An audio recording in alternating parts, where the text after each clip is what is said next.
Hello,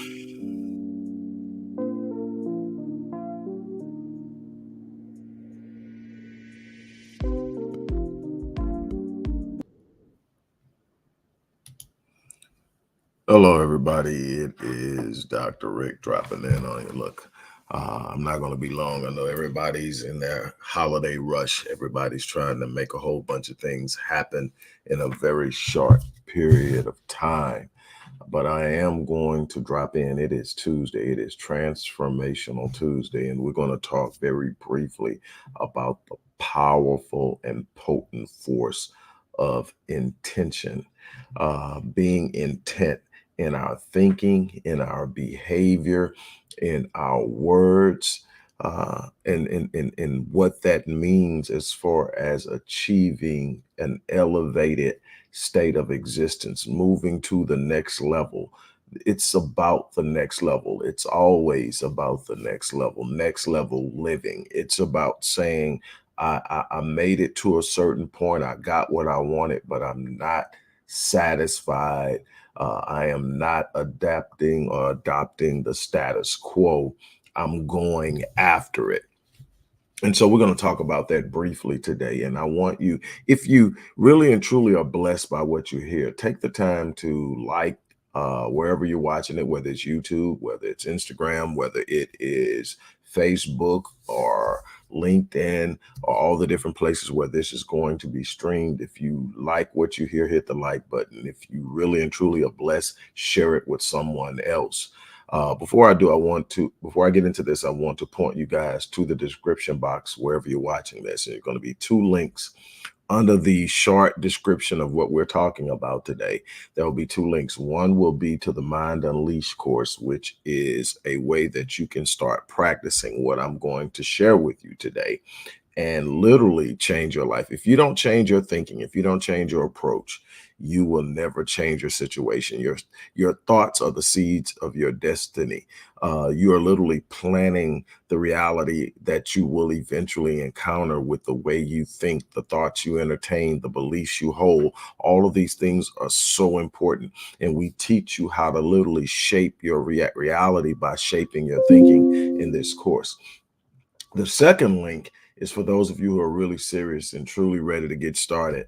It is an opportunity to work with me for 12 weeks. That's 12 sessions, 12 weeks.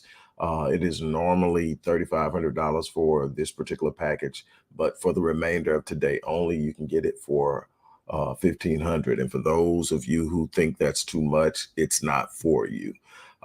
It's for the ones who see the value. It's for the ones who are ready to go and to do something. This is a limited time offer, whichever one you choose. If you go for the course, it's going to get you going. If you go with me, I promise you, it will be an experience that you will never forget and you definitely will not regret. Now, let's move into this thing. Let's talk about change. People talk about change constantly. People talk about elevation constantly. People talk about achieving things. People talk about some of the dreams they have and what they want to accomplish. And the first thing we have to do is we have to define the difference between a dream and a fantasy, a vision and a fantasy. A dream is an image of a future reality. A dream is not some fantasy or wayward outward thinking about something that you don't believe you can ever have. A dream is something that, when truly pursued, can be touched. You can touch a dream. You can never put your hands on a fantasy because there's something within you that says it's wishful thinking. See, fantasies are for wishing, dreams are for engagement, and that's the difference. People talk about dreams as if dreams are in some way exclusive to their regular existence and their responsibilities in life. Your dream is simply an image of your best self, the best version of what you can be, what you can do, what you can accomplish, what you can have, where you can go, all these different things. That's what a dream is. Your vision is the total visualization of what you have dreamt in your imagery. And so it is more of a detailed blueprint of what it is you are trying to become. And all of this is achieved by way of intention. In other words, I am not going to hope that my life falls into place based off of what I have set in front of me in the way of desires. My desires are going to be in an alignment with the way I think. My thinking aligns with my vision, my dreams, my desires, my aspirations. My thinking and my belief system have to be able to hold the vision.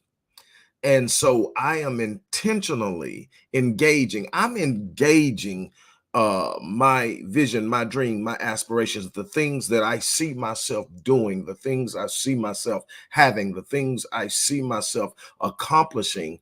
I'm engaging it at a level in my thought processes that my imagination literally tickles my emotions. What does it mean? It means that I literally have a corresponding emotion to my vision. I have an emotion that is reflective of the things that I say that I want. So, in other words, I spend enough time engaging this vision, this dream, these desires in my mind and thought processes at a level that I actually have an emotional experience that anchors me in a future reality.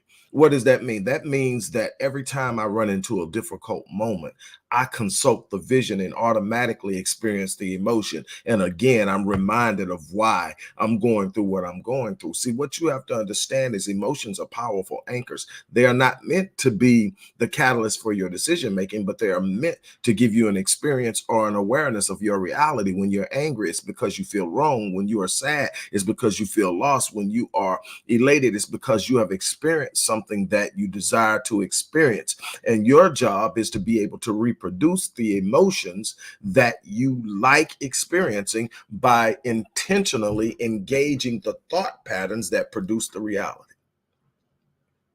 See, most people will wake up and they talk about what they want, but they go about their day. And most people are allowing external forces to influence their thinking. See, you have about 70,000 thoughts that move underneath the surface of your conscious every day. Your subconscious is literally entertaining about 70,000 thoughts per day.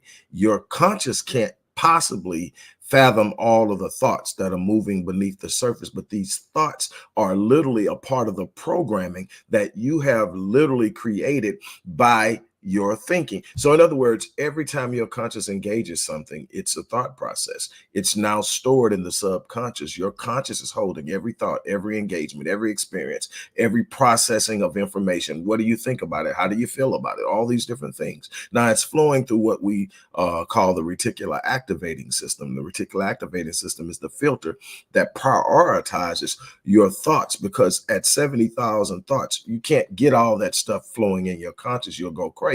So your reticular activating system determines by what you focus on the most, what's important to you. Guess what most people are focusing on the most? What they don't want. And you keep wondering why you keep getting the results you don't want. It's because you are focusing on what you don't want instead of what you do want. And here's the problem: the brain and the mind isn't very good at a negative proposition.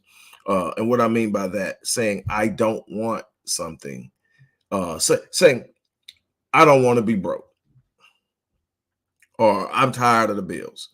Guess what the brain focuses on? Broken bills, not I'm not. What you have to say is, I am going to be more financially successful. I am going to be able. Yes, Gerald, exactly. The law of attraction is one of the ways that this is most commonly referred to, but it is truly the universal process of faith. No matter how you look at it, no matter what your faith system, this universe responds to your faith, and your faith is a dynamic in process. What do I mean? I mean that faith isn't just a belief. Faith is the direct function and response to what you say you believe. So in other words, I tell people all the time, you don't have to tell me what you believe. I'm watching you. I know what you believe. I literally study social media platforms. I read streams. I read these these uh these conversations that are being had, and I look at what people are saying, and then I look at the consistency of the message that they are portraying in their behaviors.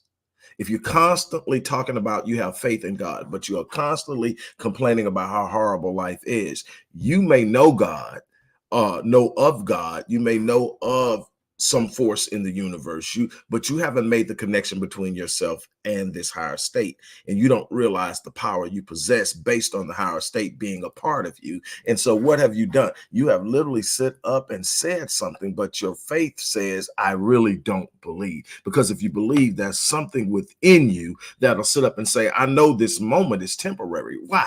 Because life is dynamic. It's not static. It's moving towards something. People, I've said this many times, people have often accused me of being in denial. You know why? Because they'll see me in a moment that should have me shaken, and they'll see a smile on my face. They'll see me helping someone when I need help. They'll see me doing things that are not in correspondence to the circumstance they are observing, and they accuse me of denial. What they don't understand is not only have I already written in my mind, in my imagination, through the power of creativity, the outcome of what I'm going through, which is in my benefit and from my better self, I'm actually living in it. There are times when you're looking at me and I'm functioning right now, but I'm living in tomorrow, and people don't understand. It's because I understand that I have the power through visualization to create the future through the thought processes. Then I have the power through imagination to actually step into it, experience the emotion. And God designed my mind and my brain so that whatever I imagine becomes real. Why? Because my mind and my brain can't distinguish between what I'm imagining and what I'm actually experiencing. That's why our childhoods were so great, because we would sit up and play cowboys and Indians with no guns, with nothing but sticks. Girls will sit over there and bake 50 million mud cakes and have a ball. Why? Because the mind can sit up and create things and you experience it. That's how people do life in prison. Their body is there, but their mind has them exploring the vast worlds about all the things that they can go in the library and read. I guarantee you, you find a person in prison that's doing their time and they're doing it good, they're spending a lot of time in the library. And when they're not in the library, they're living out what they read about in their minds. They're taking themselves outside, and there's a part of their lives that can literally leave that moment, because what? Their energy can actually connect with things outside of the walls. The only thing that is confining you is your belief that you're confined. The moment that you stop wearing the constraints of a societal construct that tells you what you can't do far more often than what it tells you you can, so that it can control you, you will start to realize that I have no boundaries outside of what I believe. It's the limiting beliefs that we have grown up with that's holding us. But the moment you apply attention and intent to the things you desire versus the things you fear, the moment you start focusing on what you intend, the moment you start writing the narrative in your mind, the moment you start, that's why it says guard your hearts and minds. That's why it says casting down arguments and every high thing that exalts itself against the knowledge of God, bringing every thought into captivity. That's why it says that there's life and death in the power of tongue. That's why it says that you shall declare a thing and it shall be established for you. You got to understand that you're writing. Your thoughts have physicality. Your thoughts aren't some abstract idea. Your thoughts are the very force of your energy. Do you realize as you think you're emitting energy that can be measured on a Hertz scale? Do you realize that when you worry, you have stress, anxiety, envy, anger, bitterness, unforgiveness, all of these different negative emotions that your Hertz reading on the Hertz scale is going to be somewhere around 200 to 250 Hertz. That's considered low frequency, low vibration. It will only attract other low frequency, low vibration realities and people. You'll have a bunch of negative people in your circle, and you will have a bunch of negative things happening in that circle. But if you simply change one thing, say, wake up in the morning and say, thank you. That moment, just the idea of gratitude raises your Hertz reading. That the idea of gratitude. You don't even have to know what you're thankful for. Just say, I'm thankful and I'm grateful. And immediately your reading goes from wherever you're at down here to 500 Hertz. And all you have to be is at 450 hertz to start the healing process biologically. Do you realize that when you bring yourself down to stress, worry, anxiety, fear, and all this other stuff, that you're literally putting yourself in a situation where you down regulate all of the genes that keep you healthy, and you up regulate the genes that cause disease? Do you realize that while people are talking about carcinogens and diet, that the number one influencer on cancer is stress? You literally are writing out by what you think. So you can go from anger and anxiety, something that's totally true. And if you think I'm playing, you go take a hormonal test when you're stressed out. Cortisol levels through the roof, adrenaline levels through the roof. That's great if you're in a fight or you're trying to run from somebody shooting at you. It's not great when you're just simply trying to navigate life every day. It's great. The fight or flight response, which is what stress really is, but it's in a perpetual state. In its right point, the fight or flight, in its right practice, in its right place, the fight or flight response is meant to do this. I'm in danger. I'm out and I look up and I'm in the woods just hiking, and I'm looking up and I see a bear. Immediately, hair stands up on my neck. And if you're really in tune, your hair will stand up on your neck before you see the bear, because you've been designed to sense danger. One of the problems, though, is that normally turns against us in the world we operate in. I'll explain that in a second, but check this out. So here we are out in the woods, see a bear, hair stands up on your neck, heart starts to race. Guess what happens? The prefrontal cortex shuts down. Why? Because it takes 30% of your blood flow, 30% of your oxygen supply, and that now needs to go where? To your extremities, your arms, hands, legs, and feet, so you can either what? Fight or run. And what is it meant to do? Get you to a safe space where the threat no longer exists. And the moment you get to a safe space, everything starts to calm down. Prefrontal cortex opens back up. Heart rate starts to drop. Cortisol and adrenaline starts to dissipate in the bloodstream, and you return to normal. The problem is far too many people are taking the bear home. Far too many people are taking the bear to work. Far too many people have the bear in their relationships.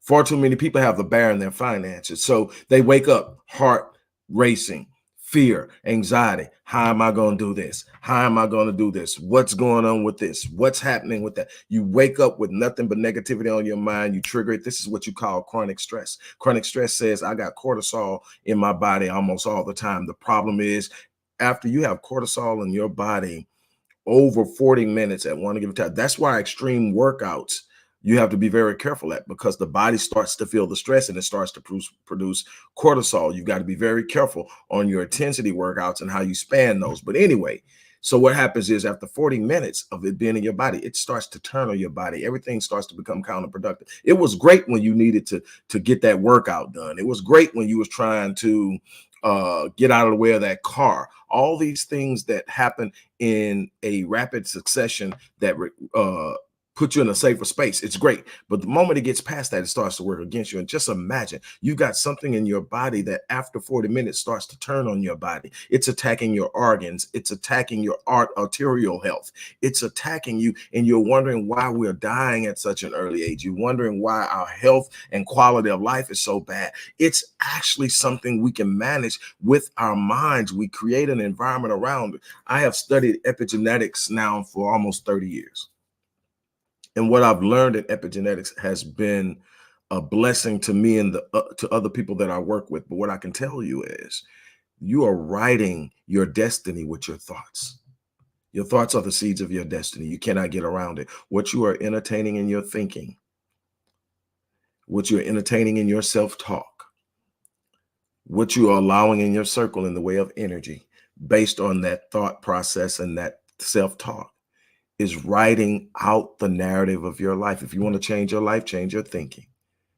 Change the things you focus on. Change the things you expect. Raise your standards. Determine what it is you want. Start to walk toward it and believe that it will happen. Make up in your mind that you are not going to give in to it. Make up in your mind that you're not going to turn away from it. Make up in your mind that you will pursue it until you take it down or you die. I tell people all the time, it's not because I'm smart. It's not because I've accomplished this. People are like, well, Doc, you've written 26 books. well, actually 27 now. You've written 27 books. Of course, you got to understand, in order to write the 27 books, there had to be something in my mind and in my thinking that was different. Well, Doc, you've done this many things and you got this many companies. In order to start one company, just one company, and believe in myself enough to do it when everybody else was doing something completely different that even your parents were telling you was the safest way. And I say, no, I'm not going the traditional route. I'm going to own my own company. And to do that, I had to be thinking differently. When it comes to finance, I had to be thinking differently. Now, there's no magic potion. There's no win every time scenario. You're going to take bumps and bruises. That's life. You're going to get scarred up. You're going to get scathed, but you're going to get that whether you try or not. You're going to get bumped up, bruised, scarred, and scathed if you hide in your corner of comfort. So you might as well get out there and go after something and have something to show for the scars that you're getting. I'd rather end this life up scarred up and say, man, that one, I got that one going after my first business. I got that one sitting up and pursuing my financial dreams. I got that one sitting up being fully invested in love. I got and be able to look back and have my scars have meaning than to sit up and get to the end of life and look at the scars and have no explanation except I was running when I got scarred up.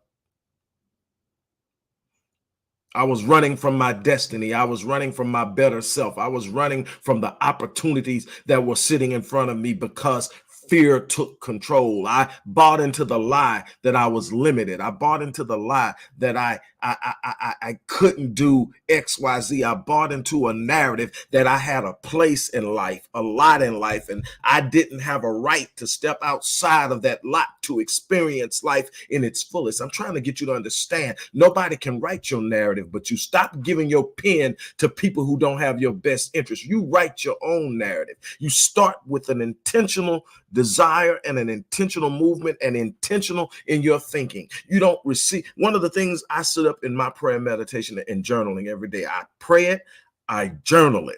And what I say is I receive every thought, word, and image that's in alignment with my vision, my dreams, and my desires. I reject and refuse to accept any thought, word, image not in alignment.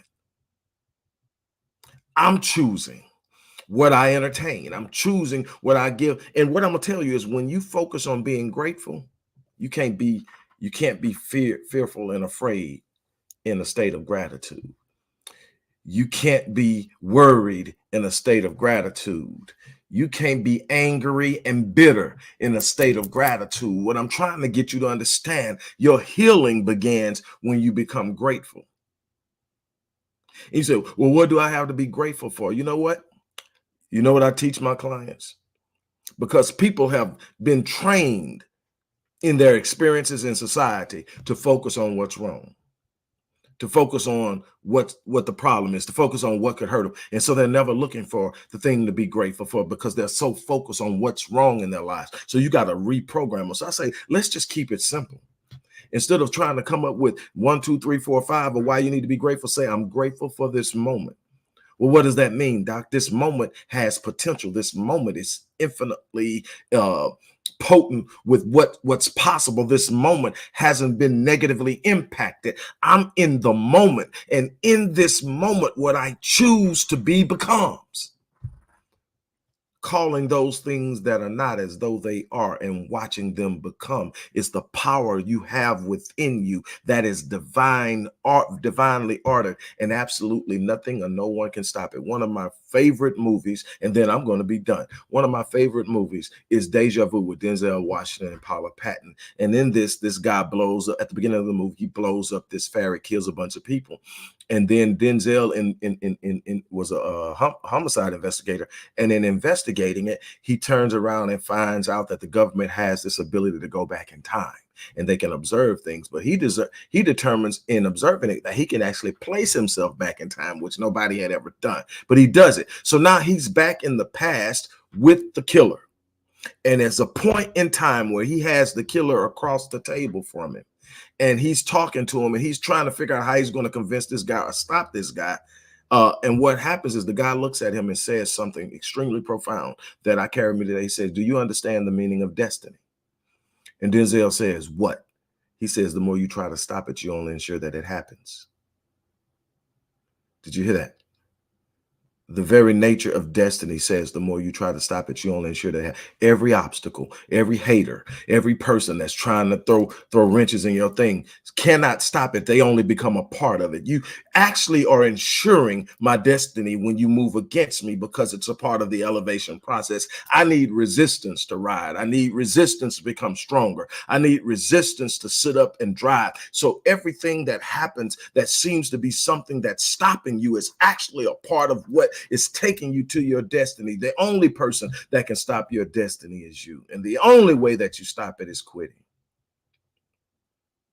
or not starting. But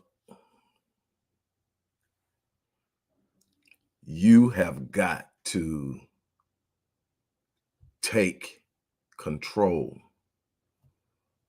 of the reins of your personal sovereignty. You've got to stop submitting yourself to all of the suggestions around you because you're writing the narrative. God gave you that power. He gave you personal sovereignty. He gave you the volition to choose. You're choosing your reality, not your circumstances. Totally different. Not your you don't choose your circumstances. You choose your reality. Your circumstances are the temporal things that are happening around you. Your reality is what you make of them. You choose that. Look, I'm gonna get ready to get out of here. I want to thank you guys for giving me your time, but you got to be intentional. And read the paragraph in there. Uh, get an idea of what you want to do. Do something. As I said at the beginning, if you really truly want to work on changing who you are and changing your situation, it comes with being intentional. You can enroll in the Mind Unleashed course. That link in there. If you're really serious about doing something, I am taking a few people. The offer expires today at midnight, tonight at midnight, but I'm taking a few people for my bronze course or package, which allows you to work with me for 12 weeks, for 12 sessions. It's normally $3,500 for the remainder of the day to midnight tonight. It's $1,500.